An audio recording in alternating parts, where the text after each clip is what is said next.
¿Vamos a empezar? Exacto, vamos. Listo. Empezamos. Quiero agradecer a Alejandro Badía por estar esta noche con nosotros y a la Casa Comercial Ormédic por ser el auspiciante o el colaborador con la parte científica hoy en la noche. Voy a pasarles un video cortito de uno de los implantes de los que vamos a hablar hoy en la noche. Así que les dejo el video y enseguida empezamos con las charlas.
Listo.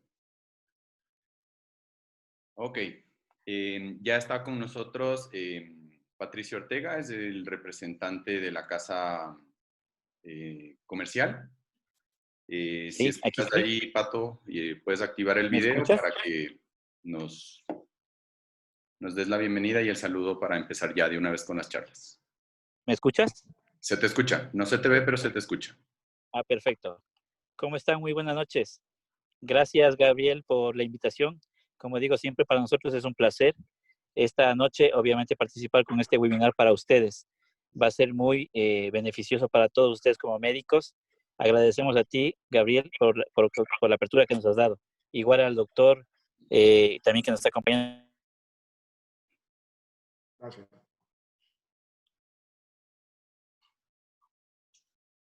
Creo que tuvo El problemas auditorio de... se sienta Ahí se contento de está estas bien. charlas que vamos a hacer el día de hoy.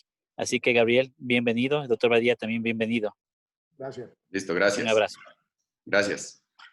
Alejandro, cuando quieras, podemos empezar. Ok, perfecto. Ok.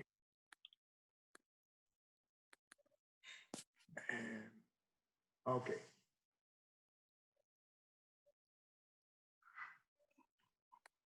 Ok, bueno, tengo el placer de estar con todos ustedes. Yo sé que un gran amigo, Eduardo Vázquez, un carioca ahí de Brasil, me acaba de saludar. Ya sabemos que estamos conectados no solamente en el gran país del Ecuador, pero también en toda Latinoamérica y quizás en Europa.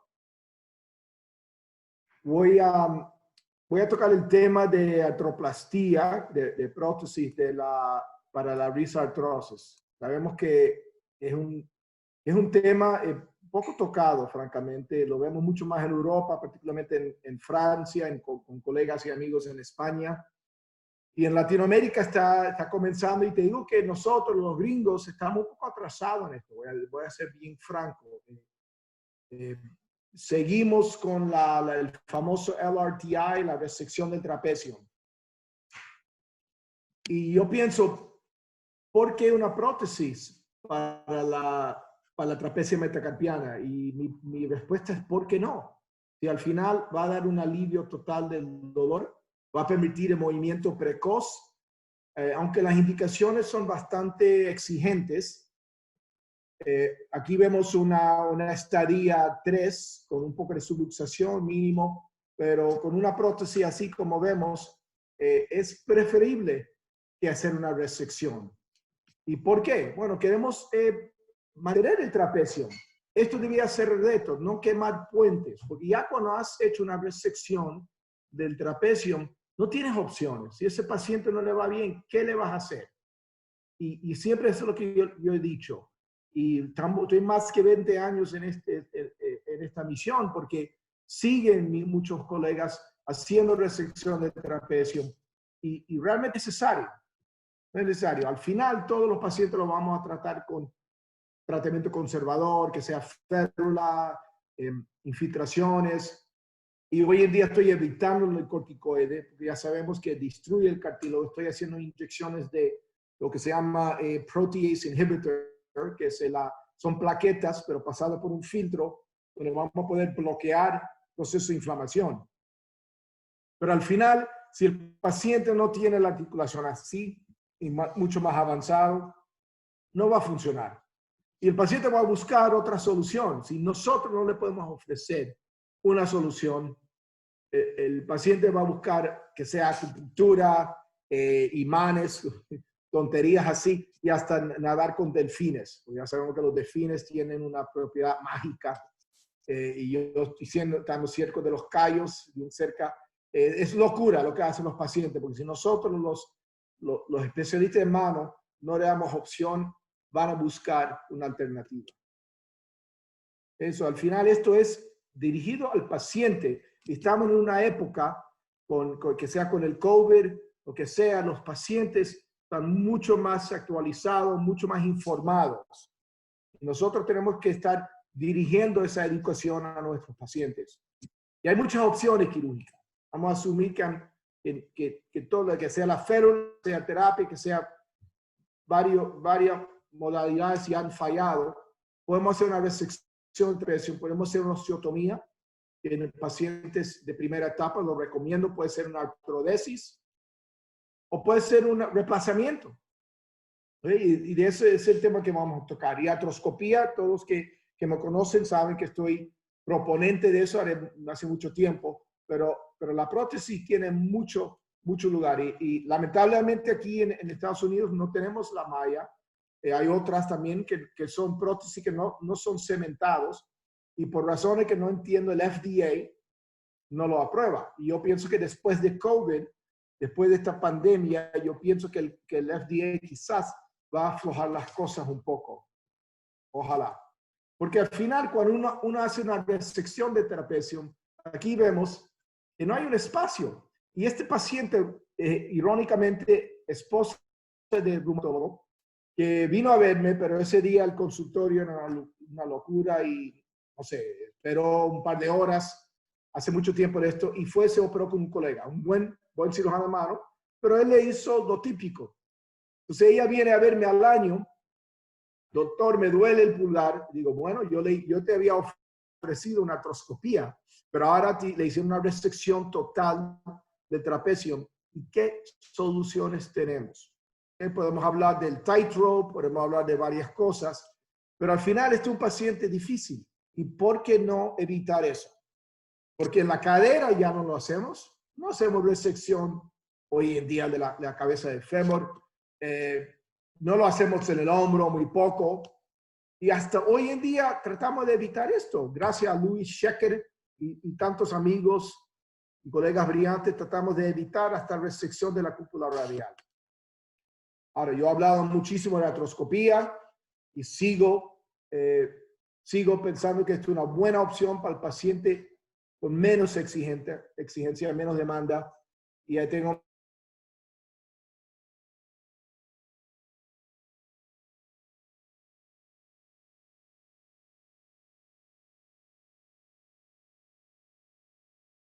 mi... Aquí ven paciente que aquí tiene antes de la cirugía, mira la deformidad en Z y después. Y esto es una prótesis de hace muchos años. Ya ves que hasta la copa se ha movido porque está cementada, que no es lo que yo prefiero, pero te voy a hablar de la técnica que usé durante muchos años y que francamente me fue muy bien. Y aquí está, es una copa cementada y también el componente de metacarpiano. Y aquí ven, paciente que vino a verme por una inyección de un dedo gatillo y aproveché la oportunidad de tomar esta foto del pulgar luce normal y que no está operado. Entonces, hay paciente bilateral. Ya cuando el paciente se opera del otro lado, para mí es una prueba que es una buena técnica. ¿Okay? Y si hay una hiperextensión, le puedes poner con una anclita, puedes hacer una estabilidad de la placa de metacarpio falángico. Y aquí ves este mismo paciente, aunque la anclita salió un poco prominente, ves que no le molesta. Aquí está la incisión para la prótesis con un movimiento total. Aquí viene otro paciente, que esto es a las 3 semanas. Este es un señor, lo vemos mucho más femenino, aunque tengo hoy en día bastantes hombres, porque vemos que los hombres también sufren de luisartrosis, pero mayores. Y la indicación para la prótesis son los pacientes mayores.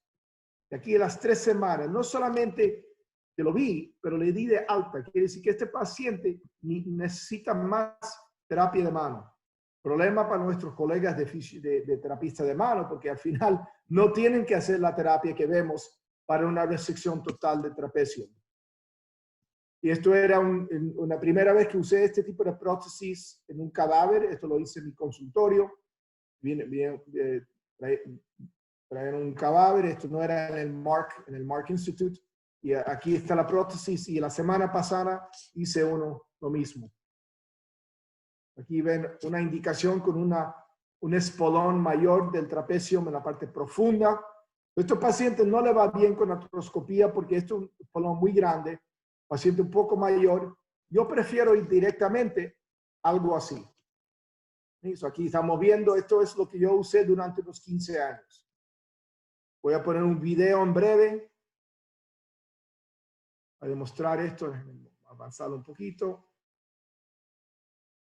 Estos son los componentes. Ahora, ustedes tienen en Maya una gran ventaja.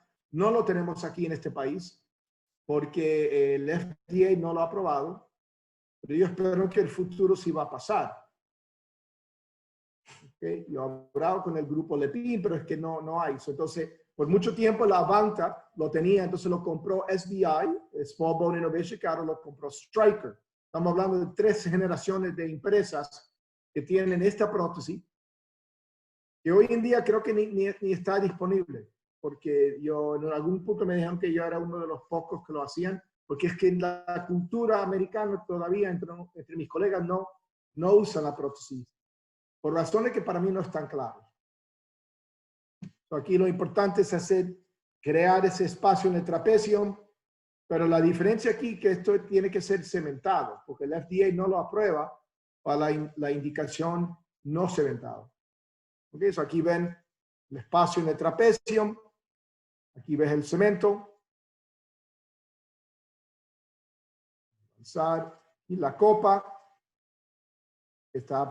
para mí es como el componente del acetabulum, y aquí la prótesis del componente del metacarpiano, y ahí está reducido. Y repito, tengo pacientes de hace más que 20 años con esto, y he hecho, creo que he hecho 2 revisiones. Uno que un paciente que se cayó en escaleras, y otro paciente, irónicamente, esposa de un PA, de un médico, physician assistant en ortopedia. Pues son los únicos. Hasta cementado ha durado. Pero lo que yo prefiero hoy en día para evitar el cemento es una hemi-arthroplasty, que es este paciente, ya ven aquí, tremendamente hinchado. Y aquí ven lo que estamos haciendo. Esto es una prótesis que está básicamente press fit. No hay cemento. Y es muy parecido a la cadera de Austin Moore, donde no hay necesidad de poner componente en el trapecio. ¿Ok? Entonces, otra opción que tenemos. Aquí la incisión. Esto es una casa comercial muy pequeña, americana, está en Michigan. Se llama BioPro, y el señor que empezó la empresa y creo que es el primero que hizo la prótesis de rodilla en Estados Unidos. Esto es una empresa que tiene ya más que 40 años.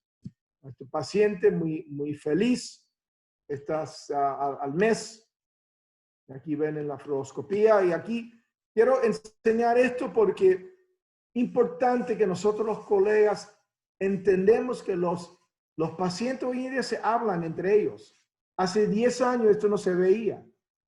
Si el paciente le va bien, que sea con el Maya, que sea con este BioPro, que sea con cualquier cosa, los pacientes van a hablar y lo van a poner en su Facebook, en su Instagram, lo que sea. Y es importante de estar consciente de esto.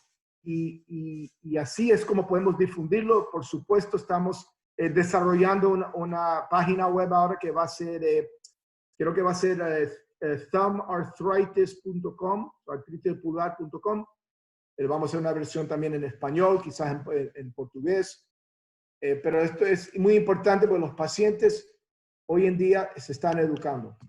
Aquí ven un señor a las 4.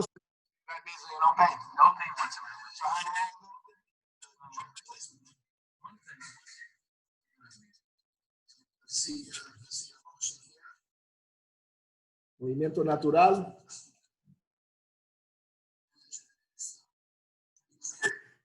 Okay. Entonces, este otro, lo más importante es lo que piensan los pacientes, porque nosotros los médicos siempre pensamos que nuestras operaciones van perfecto, pero tenemos que preguntar al paciente.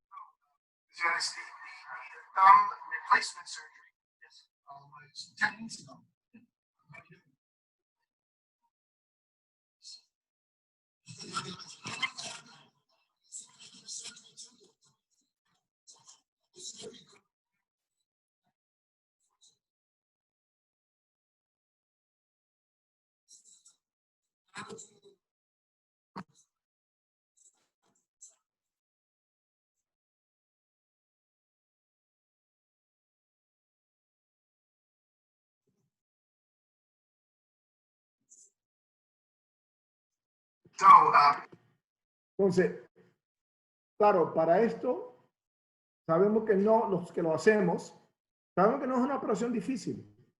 Lo importante es que no podemos hacer la primera en un paciente, si podemos evitar eso. Hay laboratorios cadavéricos, uno de ellos está en Miami, antes se llamaba el Da Vinci Center, hoy en día es el Mark Institute, que es el Miami Anatomical Research Center. Y ven el Mark, este es el auditorium. Aquí están las instalaciones, hay 40 mesas, que podemos hacer cursos enormes, o se puede separar y hacer cursos chiquitos. Lo importante es poder practicar, que sea el Maya, que sea cualquier prótesis, practicarlo para poder entonces llevar esta opción a nuestros pacientes. Este es el curso que yo hacía hace años. Pienso ojalá en el futuro comenzar de nuevo. Paré de hacerlo por tuve que ponerle en Ortho Now, pero pienso hacerlo porque podemos invitar profesores de alto nivel, amigos y poder compartir ideas. Aquí uno de los últimos, no sé si Gustavo Mantovani, amigo en Latinoamérica, que estaba en el faculty de ese curso. Aquí otros muy conocidos. Aquí está con Terry Whipple, el que básicamente inventó la artroscopía de muñeca. Tuvimos el placer de tenerlo como faculty hace unos 7, 8 años. Aquí yo creo que es importante este tipo de técnica, poder hacerlo en un curso cadavérico. Y quizás en el futuro podamos hacer un curso en Miami enfocado en el pulgar. No hay problema, eso es algo. Lo importante es que tenemos que servir un buen vino después y compartir las ideas, ¿no?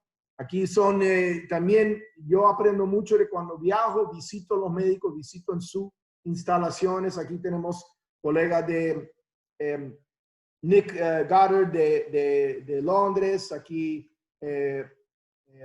está Morone, Iván Morone, Argentina. Aquí de Perú. Bueno, aquí está Johnny Chica, Guayaquil. Imagínate aquí Ecuador. Y un colega de Finlandia. Lo importante es poder visitarnos y compartir ideas. Y bueno, también disfrutar un poco aquí con Ricardo Lucchetti, Christophe Matulán, Didier Font de Francia. Mira, aquí está Pericoloso, Tufi de Belo Horizonte y Nick Sotorianos, Dean Sotorianos de Pittsburgh. Para mí, lo más difícil con todo esto es educar a los pacientes. Yo creo que nosotros los médicos no nos hemos dedicado suficientemente. Todos vamos a estas charlas, nos escuchamos y nosotros entendemos la mayoría de estos temas. ¿Okay? Quizás estoy presentando algo nuevo para algunos, pero el paciente no sabe que hay estas opciones. No entienden por qué tienen dolor en esta parte de la mano. No saben que ni existe el risartrosis. El médico primario quizás no entiende, lo manda al ortopedista general. Nuestros colegas que hacen rodilla no saben que existe la prótesis de pulgar. Eso es importante de poder educar a los pacientes. Y por eso esta página web que vamos a lanzar es muy importante y quiero que todos ustedes participen, porque quiero que la gente ponga casos, que pongan videos para que los mismos pacientes aprendan que hay opciones, que hay buenos cirujanos en su ciudad, en su área, para poder resolver su problema.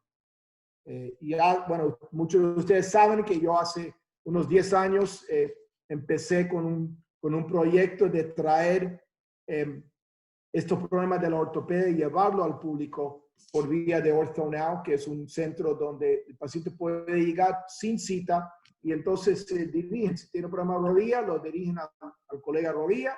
Si tiene un problema de risartrosis, llega a uno de nosotros. Y es algo que yo creo que tenemos que pensarlo mucho porque el paciente hoy en día con COVID, con la pandemia, los pacientes no quieren ir al hospital.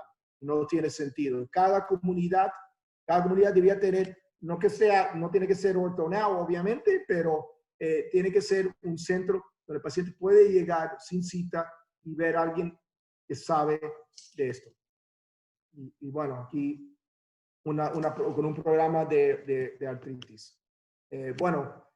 Quiero solamente mencionar que muchos de los temas que hablé del público, mi libro, que era un trabajo enorme, lo voy a lanzar, sale el lunes. Todos ustedes, si tienen la oportunidad de verlo y leerlo, porque yo creo que los problemas en Estados Unidos, yo creo que en cualquier país, particularmente los hospitales privados, seguros, privados, todos estamos luchando. Yo creo que es importante hablar de esto francamente y mi libro se va a lanzar y lo puedes comprar en Amazon.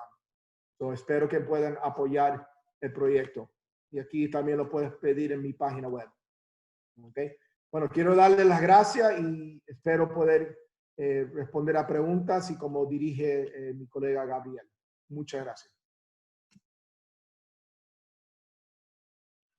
muchas gracias, Alejandro. Espectacular la presentación y ten por seguro que estaremos presentes en lo del libro y trataremos o buscaremos la forma de hacer la compra y la conexión.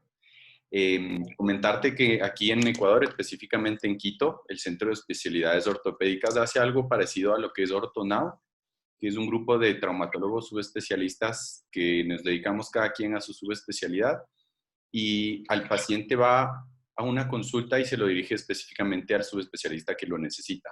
Porque es verdad, muchos pacientes no conocen, y te hablo por Ecuador especialmente, no conocen que existen ya las subespecialidades. Todavía hay mucha creencia de que el traumatólogo general hace y puede hacer todo, y eso es un error que se comete muchas veces. Listo, voy a empezar con mi charla. Espero la puedan disfrutar. Y aquí vamos, dame solo un segundo, la abro. Ok, vamos por aquí.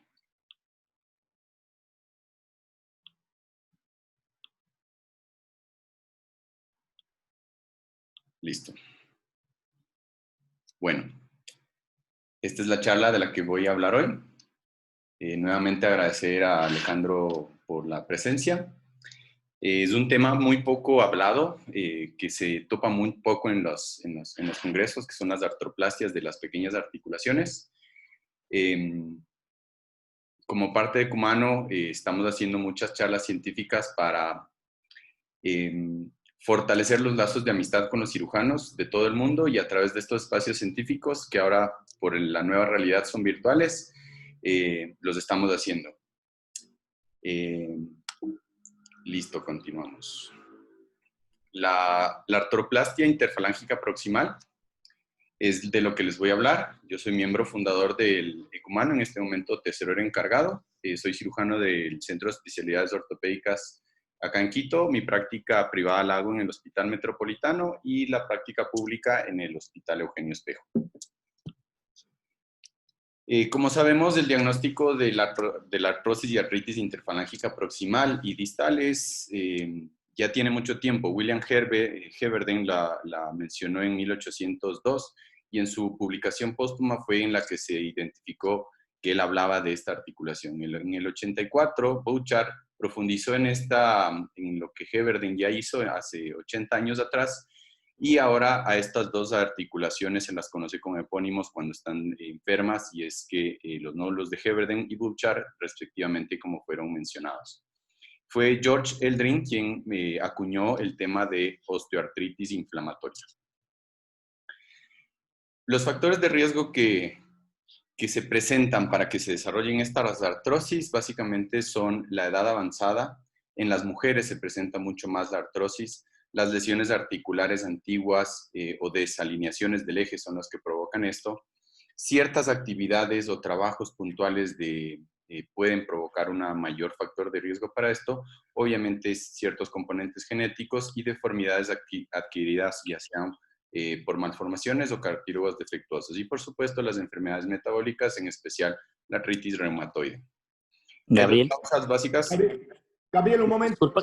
Sí. La presentación no se ve no se está compartiendo, solamente la ficha. Solo la ficha. ¿La ficha? Ok. Déjame, la vuelvo a poner.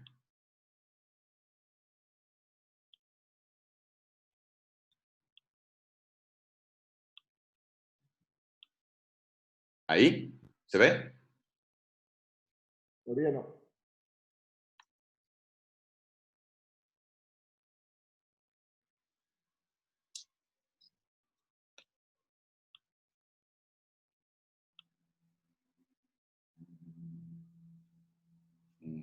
Un momento.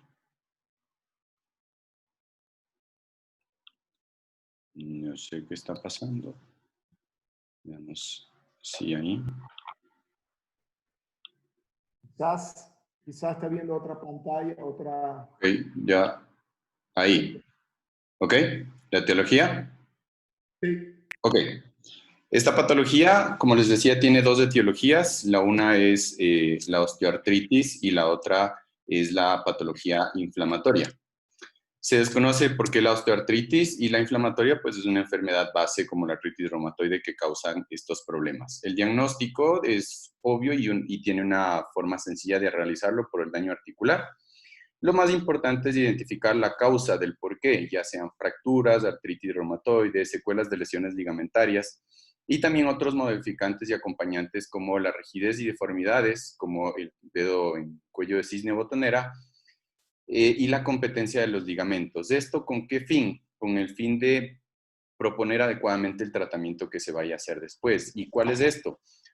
Lo que el paciente desee, el objetivo del paciente, cuál es su idea de función o qué es lo que quiere adquirir el paciente con el tratamiento que le vamos a dar. El tratamiento básicamente es con medicación, terapia física, cirugías o procedimientos, pero hay que recalcar que esta patología se tiene que tratar conservadoramente en un inicio, a pesar de los hallazgos radiográficos que podamos tener. La medicación está orientada a tratar el dolor y a las enfermedades de base como la artritis. La terapia física tiene la intención de disminuir las contracturas o deformidades como secuelas de esta patología. Como procedimientos, las infiltraciones, usualmente de corticoides, tienen la intención de disminuir la inflamación y aliviar el dolor. Osteotomías, corregir los desejes. Y la artroplastia se realiza casi exclusivamente cuando el paciente la solicita, porque el paciente tampoco es que sepa que existen estas opciones. No hay que olvidarse también de opciones un poco más agresivas, como la artrodesis, y no nos podemos olvidar de algo que se está haciendo actualmente mucho, que es la posibilidad de una reconstrucción articular con transferencias articulares vascularizadas de dedos del pie a la mano. Artroplastia, ¿cuándo y por qué hacerla? Básicamente, ¿cuándo? Cuando el dolor ya sea intolerable pese al tratamiento conservador, cuando la deformidad impida la función adecuada del dedo.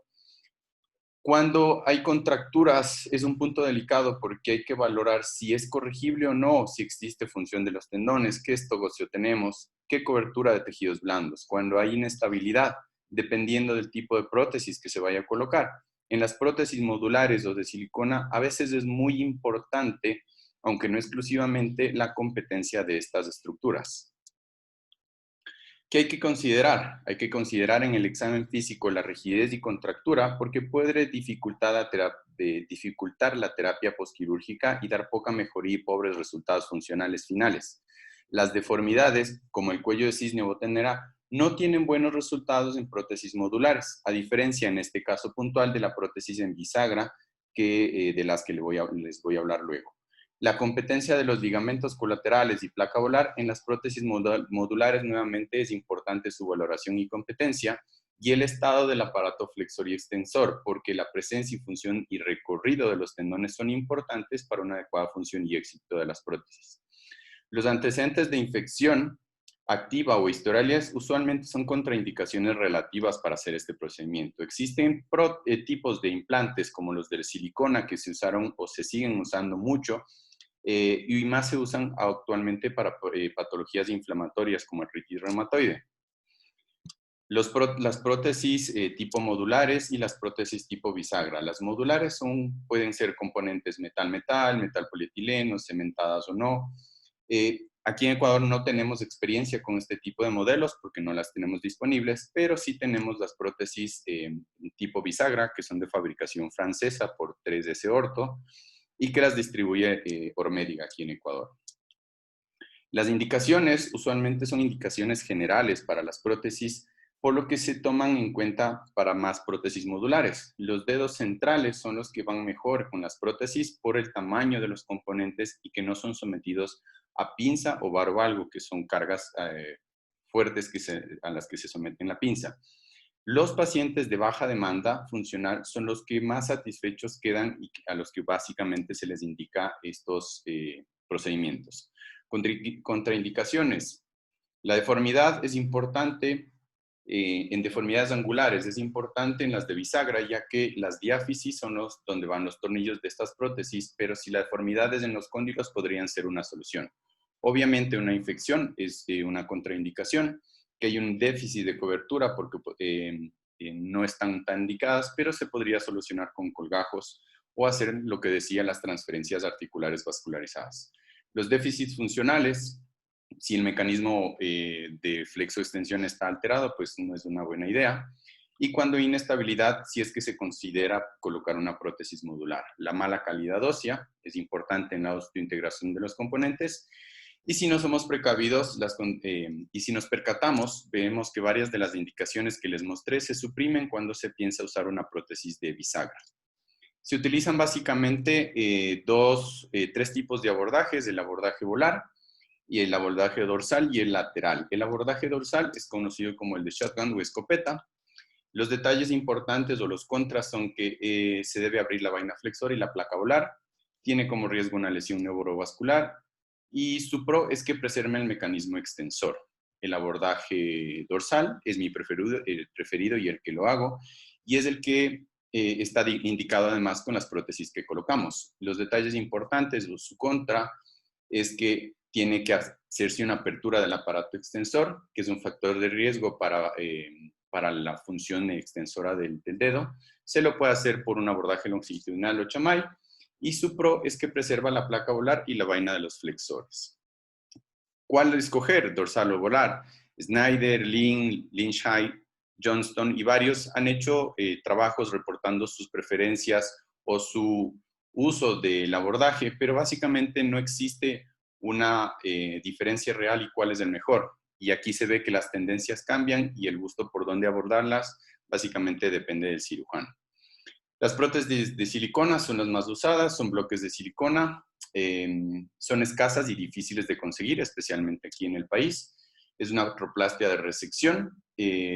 Lo que pasa después de la colocación es que se encapsula y se hace cicatriz alrededor, que básicamente da la estabilidad, y se usan mucho en los pacientes de muy baja demanda funcional. Esta es una imagen de cómo se vería una prótesis de silicona. Las modulares o las constreñidas tienen indicaciones puntuales, deben cumplir ciertos prerequisitos, tienen que ser los dedos centrales, por lo que he dicho antes, la estabilidad de los ligamentos colaterales es muy importante y tienen buena estadística de durabilidad por los módulos de elasticidad de los que están hechos.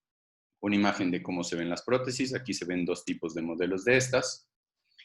Y de las que nos interesa hoy, que es la prótesis de bisagra, distribuida por Ormedic en Ecuador, tiene muy pocas contraindicaciones. No es cementada, ya que su función o su integración se hace por osteointegración, que es en sus tornillos que son medulares, que están recubiertos por superficie porosa.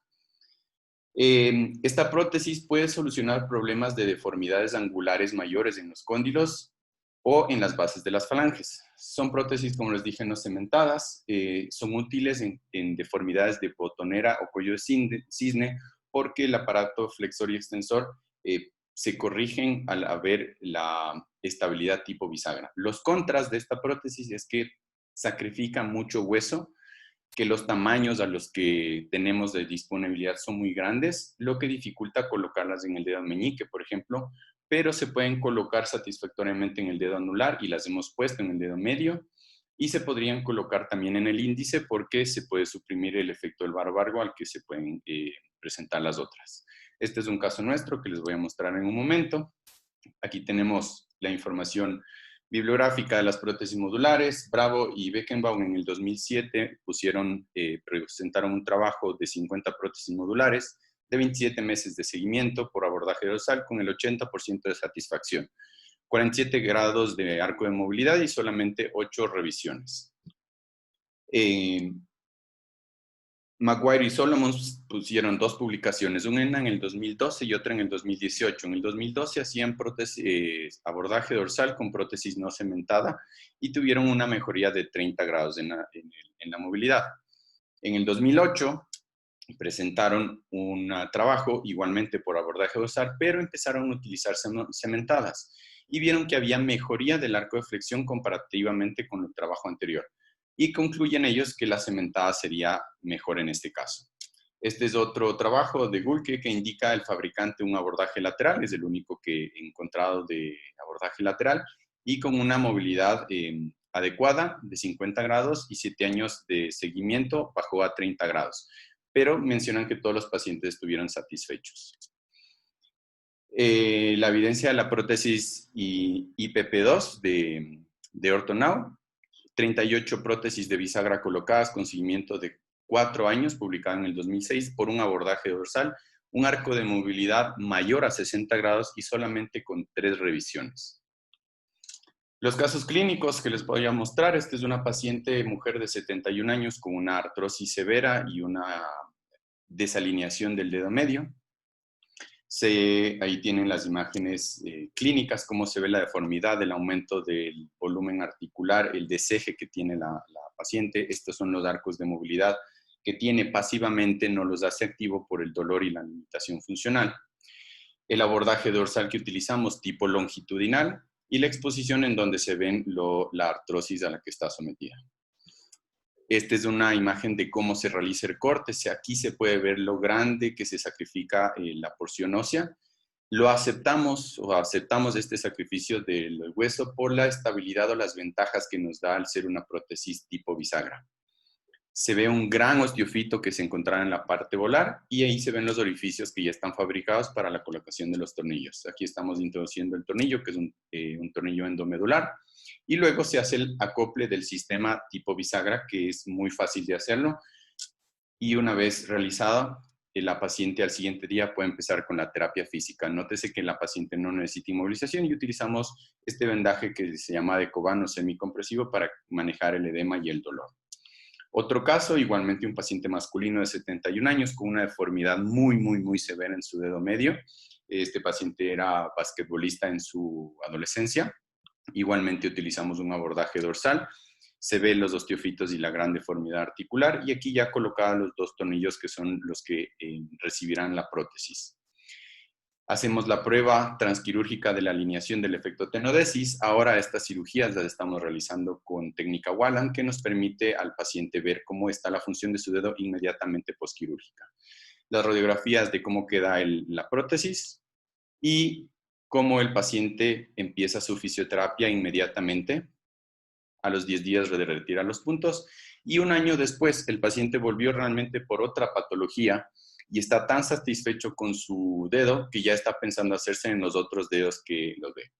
Les menciono un curso al que estamos haciendo en este momento, que es el curso virtual de lesiones del extremo distal del antebrazo, al cual están invitados. Recordarles que asistan ya en el último módulo, que es el 16, y agradecerles por su presencia y por su atención. Muchísimas gracias.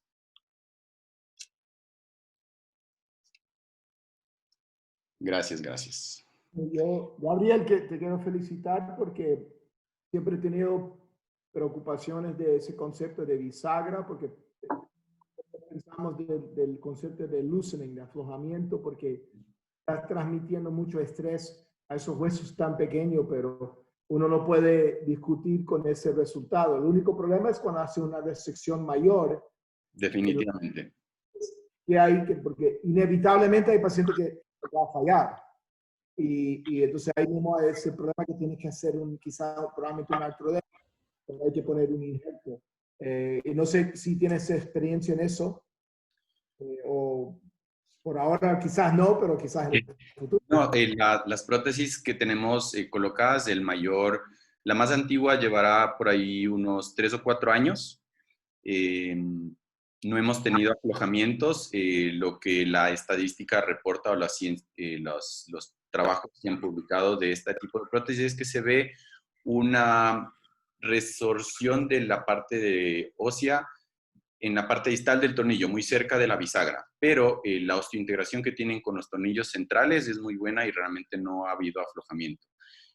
No ha habido ninguna complicación con pacientes en este momento de los que hemos colocado. Hay uno que está teniendo en este momento una complicación que es, parece que está haciendo intolerancia al material porque era un paciente que tuvo un trauma de mano por aplastamiento. Al parecer fue una fractura expuesta, con cosas ahí que realmente son más propias del paciente que lo de la prótesis.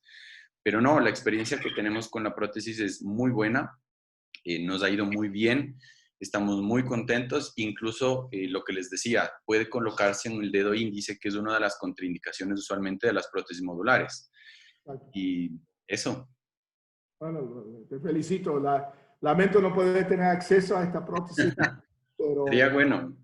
Bueno, quiero dar apertura a los chats, a los comentarios en el chat. Si tienen preguntas, Si no hay preguntas o mientras salen las preguntas, yo quería hacerte una pregunta a ti, Alejandro, y es ¿cómo has visto la evolución de la risartrosis una vez que empezaste a hacer artroscopía de los casos iniciales o de los casos a los que se indica la risartrosis? ¿Has visto una mejoría considerable? ¿No has tenido que volver a hacer ninguna artroscopía de revisión? ¿Cómo has visto el cambio de paradigma de manejar la risartrosis con artroscopía? Nosotros acá la hemos hecho ya en 2 pacientes desde que volví con Fidel. Estamos trabajando mucho en artroscopía, le estamos metiendo muchísimas ganas a eso. ¿Cómo lo ves tú la risartrosis después de artroscopía? Sí, no, bueno, voy a hablar en dos ejemplos. Primero es el paciente de una estadía intermedio, lo que la clasificación mía de artroscópica, lo que sería una estadía 2. Estadía 2 es que la pérdida en el trapecio es focal, no es total. Y ese paciente le he hecho lo combinado con una osteotomía tipo Wilson, que ya tiene 50 años por escrito. Y te voy a decir una cosa, aquí no tengo madera para tocar, pero ha sido increíble porque hasta ahora en 25 años, porque empecé a hacerlo en 96, todavía no he hecho una revisión de un paciente de osteotomía. No, yo no puedo creerlo. Quiero decir que todos los colegas que están escuchando, a lo mejor han visto un paciente mío, por favor, me lo dicen. Sin pena, porque de verdad que no lo creo.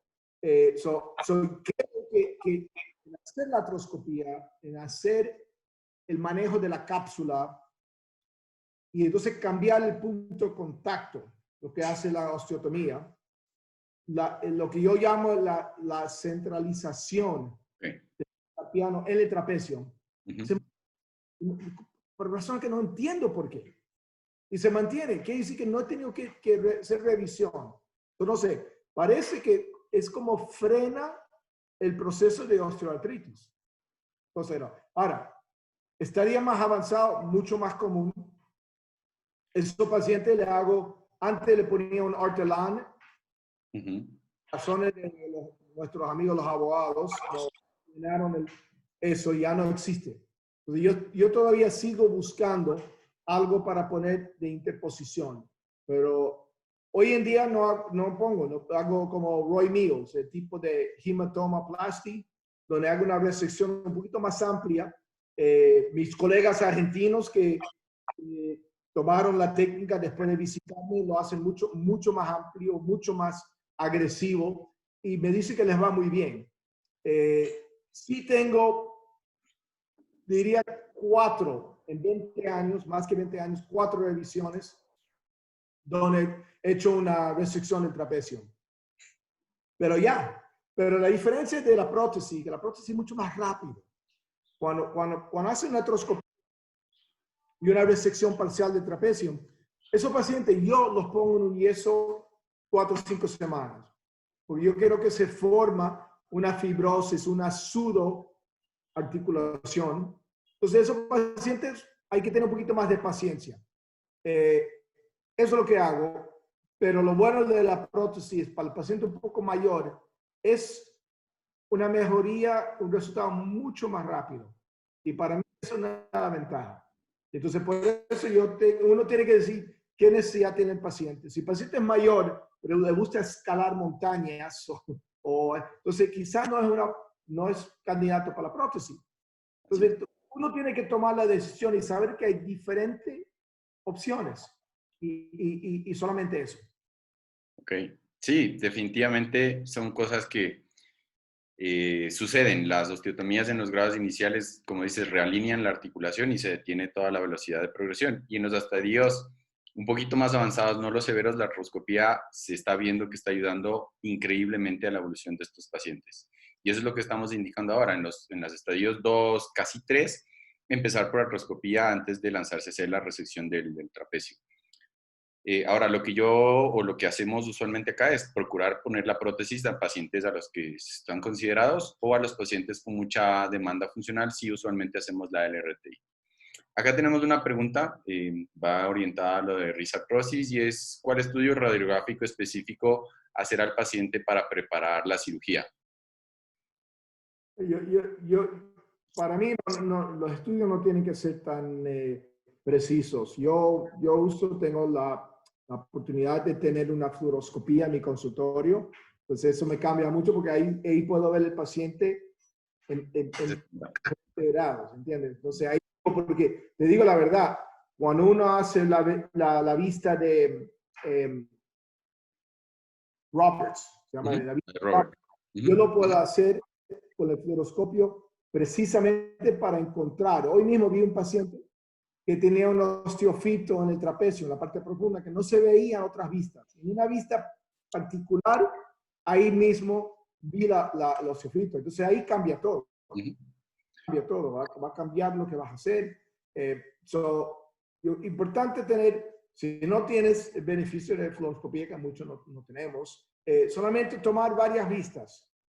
Porque en cada vista del pulgar, enfocándote, no toda la mano. Dile a tu técnico que haga la radiografía enfocado en la base del pulgar, en diferentes posiciones. Y entonces ahí te va a dar información que va a determinar qué opciones le vas a hablar.